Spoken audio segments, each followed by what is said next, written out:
Baik, ini merupakan kelanjutan ya dari running etap yang sudah dikerjakan pada pertemuan sebelumnya, di mana dengan menggunakan metode respon spektrum pada pembahasan sebelumnya yang dibahas pada UTS. Nah, itu bisa kita mendapatkan beberapa data. Yang pertama itu adalah berupa berapa luasan tulangan yang pada masing-masing balok. Nah, itu bisa didapatkan kemarin untuk running yang ketiga yang sudah kita lakukan kemarin. Untuk mengeluarkan angka-angka itu bisa dengan menggunakan klikkan tampilan layarnya itu dalam bentuk yang 3D-nya. Kalau hilang seperti ini bisa diganti dengan ini ya, option Windows, kemudian to tile vertikal, kemudian klikkan di sini, nah kemudian dilakukan running pada bagian ini. Nah, aplikasi akan melakukan running kembali untuk melihat beberapa data akibat adanya pembebanan yang sudah kita inputkan sebelumnya. Ini merupakan bentuk penggambaran dari aksi yang terjadi akibat adanya beban dinding, kemudian ini akibat adanya beban mati tambahan, kemudian ini deformasi akibat EX yang kita gambarkan kemarin, kemudian ada EX, ada I yang kita gambarkan seperti ini. Ada nilai gempanya dan beban matinya. Nah, kemudian untuk melakukan pengecekan terhadap keperluan luasan tulangan yang diperlukan pada elemen strukturnya, baik balok ataupun kolom, bisa diklik pada desain ini, kemudian confirm desain, kemudian start desain yang ada di sini. Nah, di sini akan keluar hasilnya berupa angka-angka ya. Ini tinggal di setting satuannya menjadi Newton milimeter misalnya, supaya luasan di sini dalam bentuk luasan dalam milimeter. Misalnya di sini keperluan tulangan pada bagian tumpuan untuk sisi atas di sini adalah 230 mm pangkat 2. Nah, ini tinggal dikonversikan saja terhadap diameter tulangan, ukuran berapa yang ingin kita gunakan pada penampang balok yang ini. Atau mungkin pada bagian di sini yang untuk tumpuan tulangan tumpuan atasnya luasannya adalah 444 mm pangkat 2. Nah, kemudian yang kedua adalah adanya warna-warna pada masing-masing penampang elemen struktur ya, baik pada balok ataupun kolom seperti ini. Nah, ini bisa kita pindahkan tampilannya supaya lebih detail. Nah, seperti di sini. Ini pada view 1. Nah, di sini ada longitudinal reinforcing-nya. Ini berdasarkan dari perhitungan yang sudah kita inputkan kemarin. Ini bisa dibikin seperti ini supaya kita bisa melihat kita berada pada portal AS berapa seperti di sini. Ini merupakan tampilan dari portal AS1 yang ada di sini. Ini bisa digeser-geser seperti ini. Nah, ini merupakan bentuk tampilan portal AS2. Kemudian ini tampilan untuk portal AS3. Kemudian ini untuk tampilan portal AS2. Nah, di sini sudah diberikan keperluan tulangan masing-masing pada balok ataupun kolomnya ya. Nah, misalnya untuk yang tulangan atas atau bagian yang di sini, pada bagian balok yang atas di sini, untuk tumpuan yang di sebelah kiri 195, yang sebelah kanan 299. Nah, kita bisa memilih tulangan yang lebih besar dibandingkan dengan yang di sebelah kiri di sini. Nah, atau untuk yang di lantai 1 misalnya seperti di sini, untuk pada bagian tumpuan tulangan atas di sini keperluan adalah 420 mm pangkat 2, sementara di sini adalah 413. Nah, bisa digunakan tulangan yang nilainya lebih besar, seperti 420 mm pangkat 2 ini. Dan ini bisa dilakukan konversi ya, sesuai dengan kita akan menggunakan diameter tulangan dengan ukuran berapa. Tulangan diameter 19, diameter 16 atau lainnya yang sudah kita bahas pada pertemuan sebelumnya. Nah, kemudian yang kedua, di sini ada indikasi warna. Di sini ada warna hijau untuk baloknya, kemudian di sini ada bagian biru untuk kolomnya. Nah, artinya di sini masih memenuhi persyaratan ya. Yang tidak boleh itu adalah apabila ada penampang dari elemen strukturnya ini yang berwarna merah, kemudian ada OS di sana. OS itu maksudnya adalah singkatan dari over stress, artinya kemampuan dari struktur itu tidak memenuhi persyaratan. Salah satu penyebabnya bisa penampang yang digunakan terlalu kecil akibat adanya pembebanan yang sudah kita input sebelumnya. Nah, apabila warnanya hijau ataupun biru seperti ini masih memenuhi persyaratan. Ataupun mungkin ada netik yang berwarna merah tapi statusnya tidak OS atau overstress. Nah, itu masih bisa diakalin misal dengan menggunakan tulangan yang lebih besar. Tapi kalau kondisinya berwarna merah itu sarannya sih memang bisa mengganti penampang strukturnya menjadi lebih besar. Nah, kemudian selanjutnya berdasarkan dari running yang sudah kita lakukan ini, ada yang namanya metode Pussoper. Ini merupakan analisis non-linear ya. Jadi kita bisa menambahkan pembebanan baru berdasarkan dari pembebanan yang sudah ada sebelumnya dengan memberikan pembebanan Pussoper namanya. Nah, ini untuk melakukan pengecekan terhadap tulangan pada masing-masing elemen strukturnya. Di mana untuk yang analisis Pussoper ini merupakan suatu cara analisis statik nonlinear, penyederhanaan dari analisis nonlinear riwayat waktu atau sering juga dinamakan dengan time history analysis. Nah, di mana analisis Pussoper ini dilakukan dengan mengaplikasikan satu beban yang nilainya meningkat secara bertahap. Itu juga karena namanya kondisi sendiplastis gitu ya, sampai dengan suatu kondisi tertentu. Sama dengan misalnya kita akan menekan beton misalnya. Nah, pembebanannya kita berikan secara bertahap, misalnya 100 kilonewton, 200, 300, dan seterusnya. Nah, begitu juga untuk yang metode Pussoper ini, di mana kita bisa melanjutkan dari gambar yang sudah kita desain sebelumnya, seperti yang ada di layer ini. Nah, mungkin ini bisa di-save misalnya terlebih dahulu seperti ini. Nah, kemudian untuk melanjutkan untuk Pussopernya, ini bisa dibuka bagian lock unlock ini. Nah, seperti ini. Ini kita ganti tampilannya 3D, kemudian ini kita ganti tampilannya dalam bentuk dua dimensi seperti ini. Nah, selanjutnya untuk pembebanan dengan menggunakan Photoshop software ini ada beberapa hal yang perlu kita input ataupun kita modifikasi ya. Yang pertama, setelah melakukan unlock pada bagian kunci di sini, bisa klik define yang ada di sini, kemudian bisa dicek kembali untuk static load cache-nya. Nah, kemarin kita sudah memasukkan ada dua pembebanan baru ya untuk beban gempa yang baru, E arah X, kemudian E untuk yang arah Y-nya berdasarkan dari IBC 2006 yang ada di sini. Pastikan ini ada, ataupun kalau tidak ada, itu bisa di input atau ditambahkan. Misalnya di sini klik Y gitu ya, bagian di sini atau EX, kemudian pilih quick yang ada di sini. Quick ini yang merupakan beban gempa. Kemudian bisa diklik, kalau belum ada di sini bisa di add new. Kemudian EY juga sama seperti itu. Nah, pastikan ini sudah ada dulu dalam static load cache yang ada dalam aplikasinya.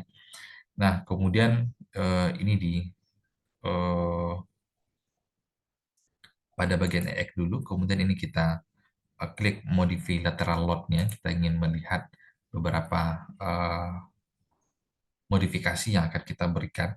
Nah, pastinya angka-angkanya seperti yang ada di sini ya.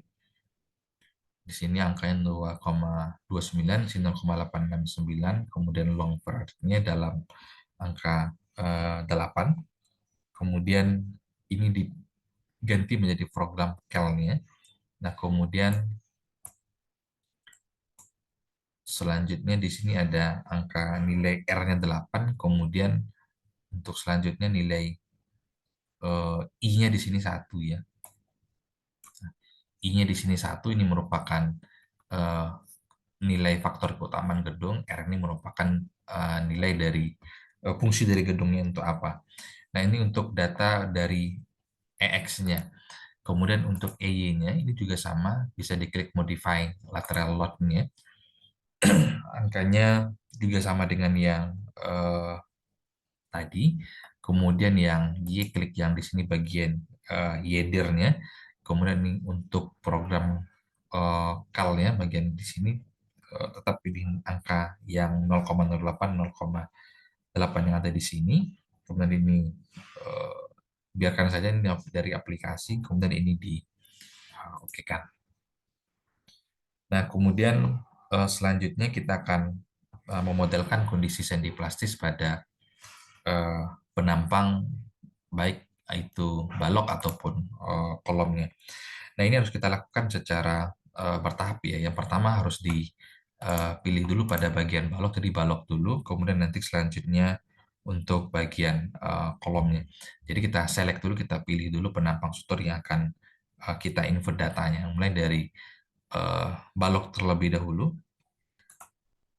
Nah, kebetulan kemarin balok kita hanya ada tipe satu, kalau ada bermacam tipe bisa diklik semua tipenya, kemudian ini di oke kan.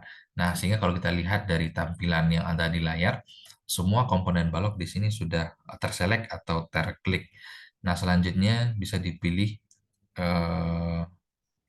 assign,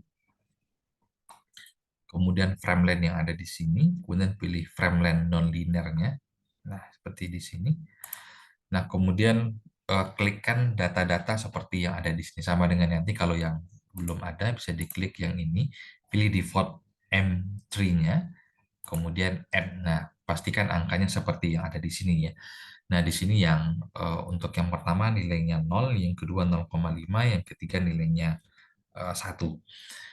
Nah, misalnya seperti yang di sini, eh, seperti ini.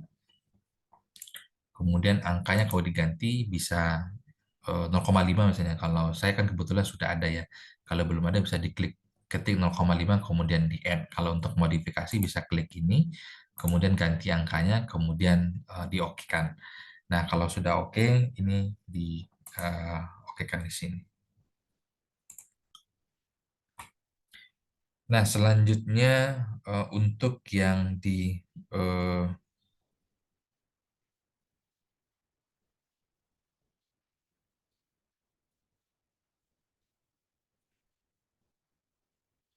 bagian kolom ya. Karena kolom kita juga masih sama tampilannya, maksudnya kalau kita masih sama untuk penampangnya. Nah, tampilannya apabila seperti ini bisa diganti ya, tampilannya itu menjadi dua layer seperti ini. Nah, seperti ini. Kemudian bisa dipilih select kolom tadi. Kolomnya kalau ada banyak juga sama, silakan diklik secara keseluruhan untuk kolomnya. Kemudian ini diokekan, kemudian sama dengan yang tadi, dipilih sign seperti ini, kemudian frame length-nya, kemudian pilih frame nonlinear hanger seperti di sini. Ini ini saya ganti. Nah, untuk mendelete silakan diklik pada bagian yang mau delete, kemudian delete di sini. Ini juga di delete, ini juga di delete. Nah, untuk yang kolom pastikan angkanya seperti ini. Di sini angkanya yang pertama angkanya 0, yang kedua angkanya 1 gitu ya. Nah, kemudian ini di oke kan. Nah, apabila sudah eh, berhasil menginputkan data untuk kondisi sendi plastisnya, tampilannya akan terjadi lebih kurang seperti ini ya. Nah, kemudian kita ingin coba lakukan running kembali setelah kita inputkan untuk desain sendi plastisnya tadi. Bisa diklik analyze, kemudian di running analisis, atau bisa langsung dengan menggunakan ini.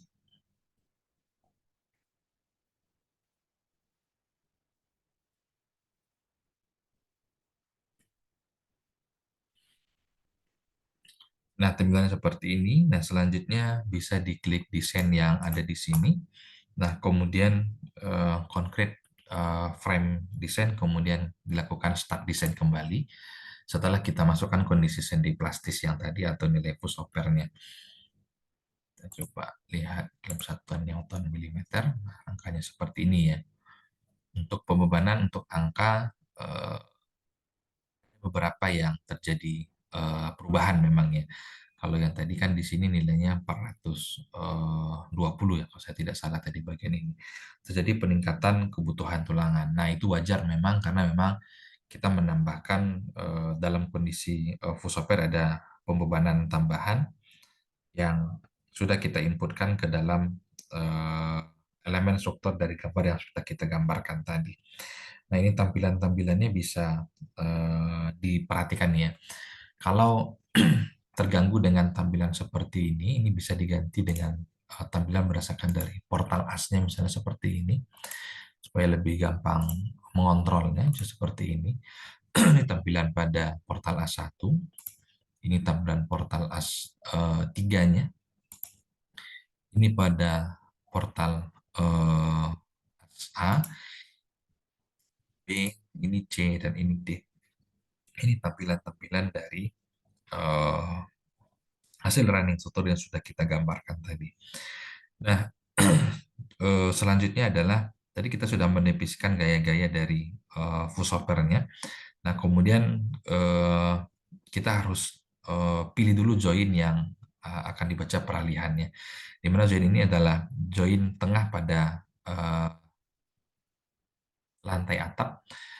Nah, ini bisa dipindahkan ke tampilan, karena kita akan menggambarkan yang voiceover itu pada bagian puncak bangunannya ya. Ini bisa kita ganti yang ini.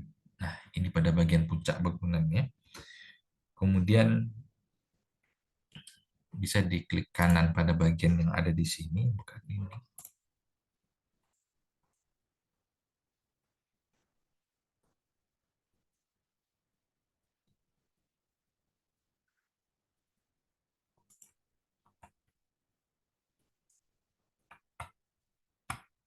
Bisa dipilih display seperti ini. Kemudian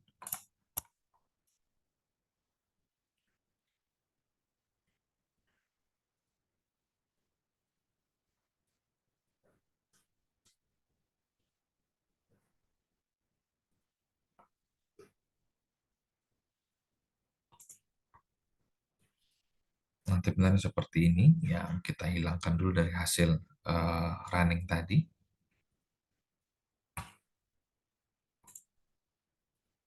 Nah, bisa diklik kanan ya pada salah satu bagian titik tengah yang ada di sini sehingga tampilannya akan keluar seperti ini.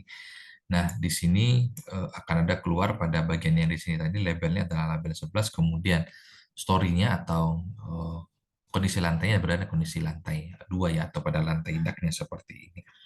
Nah, kemudian di sini akan keluar data-datanya berdasarkan dari satuannya. Ini kita bisa ganti dalam satuan kilogram meter terlebih dahulu. Nah, seperti ini. Nah, di sini akan ada keluar ini yang arah sumbu X-nya posisinya 5, arah sumbu Y posisinya 4 seperti ini. Nah, kemudian ini adalah number join-nya. Pada bagian yang kita klik di sini tadi, nomornya adalah nomor 11 sih ya.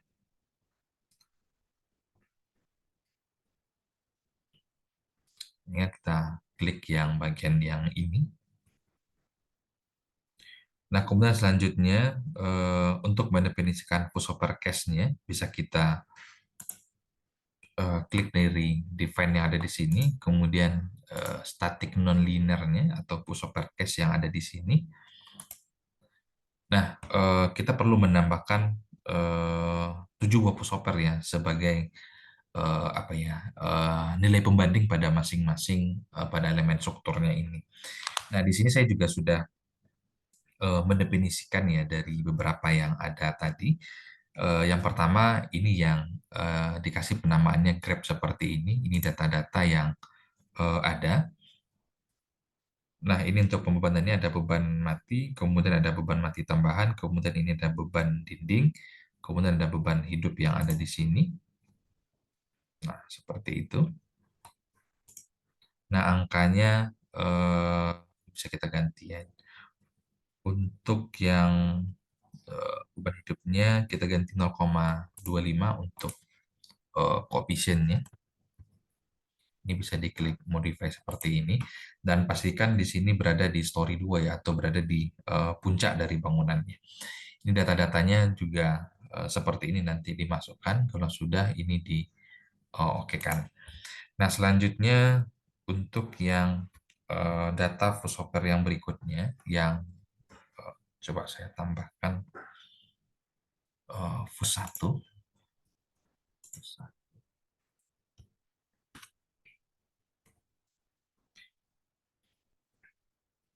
Nah, datanya sini bisa diganti 0,8 ya pada bagian ini. Kemudian ini data-data yang perlu dimasukin, kemudian di sini ganti dengan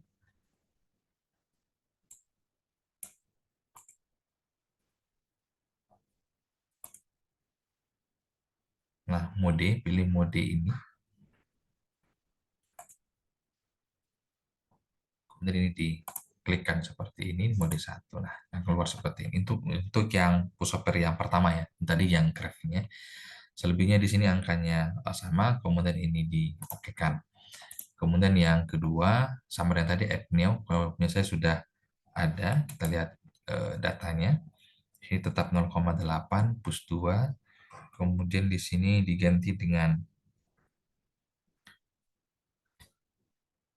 arah direct-nya. Nah, di sini. Kemudian di sini nilainya -1000. Kemudian add. Nah, apabila tidak ada yang bagian ini tidak ada hubungannya, bisa di delete ya seperti ini. Dua kali terklik di sini.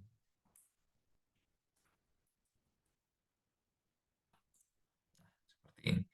Nah, data yang lain ini masih sama. Kemudian ini juga masih sama. Kemudian ini diokekan. Selanjutnya untuk yang push yang ketiga,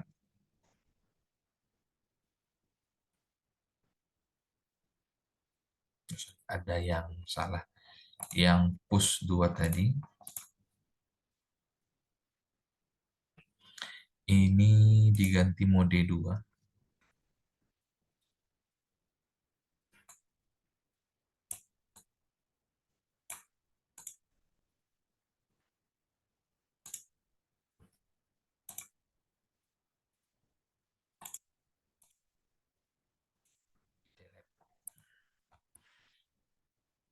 Push 2-nya ini sudah oke. Dan push 3-nya ini diganti juga dengan 0,8.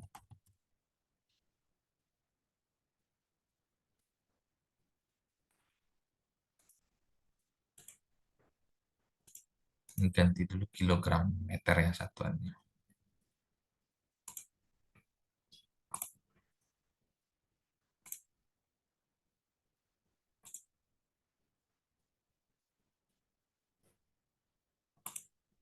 Dengan 0,8 tadi ada kesalahan untuk satuan di bawah sini ya, ganti ke dalam satuan kilogram meter dulu, di sini 0,8.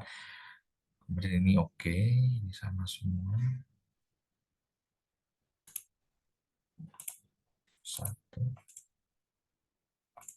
0,8. Kemudian ini diokekan. Selanjutnya yang push kedua. Nah, karena kalau satuannya berbeda, hasil di sini juga akan berbeda ya tampilannya.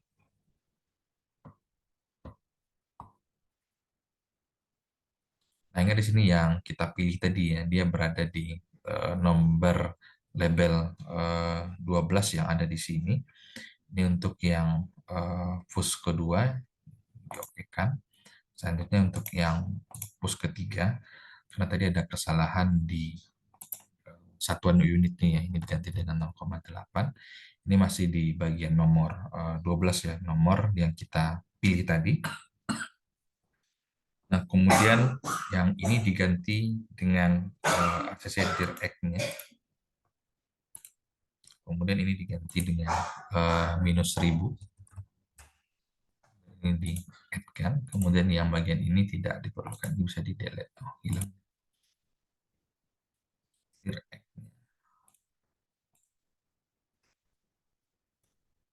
Di-add.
Nah, jadi kita sudah memasukkan ada 7 ya, 7 pusat yang kita masukkan. Yang penamaan pertama yang ini tadi grab, kemudian 1 sampai 6 ya.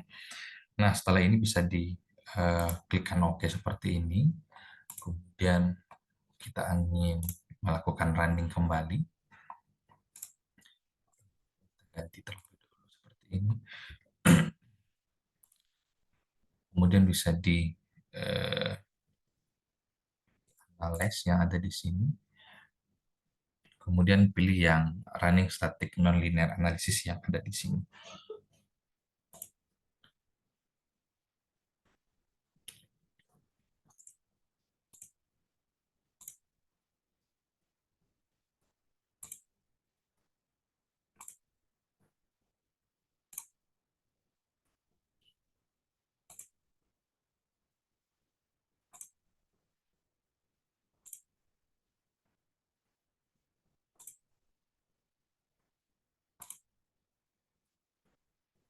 Kebetulan menurut saya di sini agak error ya tampilan ininya. Coba dilakukan running yang biasa.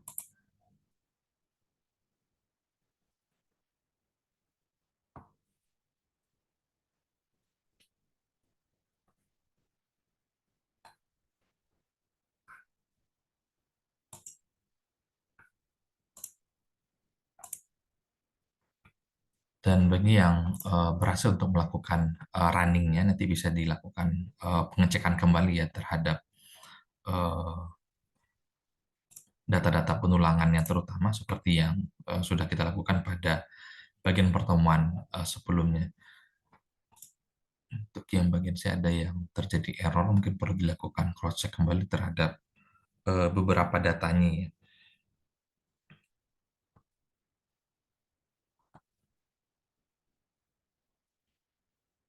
Coba lihat di sini.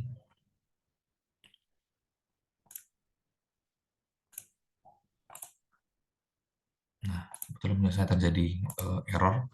Yang berhasil melakukan running bisa dilakukan cross-check kembali terhadap misalnya berdasarkan dari penulangannya. Seperti ini saya sudah berhasil melakukan running tadi, bisa dilakukan seperti ini kembali, desain, kemudian lakukan start desain strukturnya, kemudian dilakukan pengecekan kembali terhadap tulangannya seperti apa, apakah ada perubahan terhadap keperluan luasan tulangan yang diperlukan atau tidak. Gitu. Nah, jadi ini adalah penambahan dari metode Fusoper. Ini tambahan dari topik sebelumnya. Sebenarnya setelah ini ada penambahan dari beban gempa ya, yang saya rasa memang di mata kuliah rekayasa gempa itu sudah ada bagaimana menghitung nilai FI-nya, gaya gempanya berapa, kemudian bagaimana menghitung nilai V-nya atau gaya geser yang terjadi pada gempanya itu seperti apa. Saya rasa cukup sekian dulu untuk ya pertemuan kita kali ini. Kalau ada data yang salah seperti tadi, bisa dilakukan cross-check kembali mungkin dengan data baik data dari gedungnya atau mungkin dari data pusopernya. Tapi bagi yang sudah berhasil tadi, bisa dicek kembali terhadap keperluan luasan tulangan pada masing-masing elemen struktur yang mulai dari balok ataupun kolom. Eh, Cukup untuk pembahasan kali ini. Terima kasih. Saya tutup dengan Assalamualaikum warahmatullahi wabarakatuh.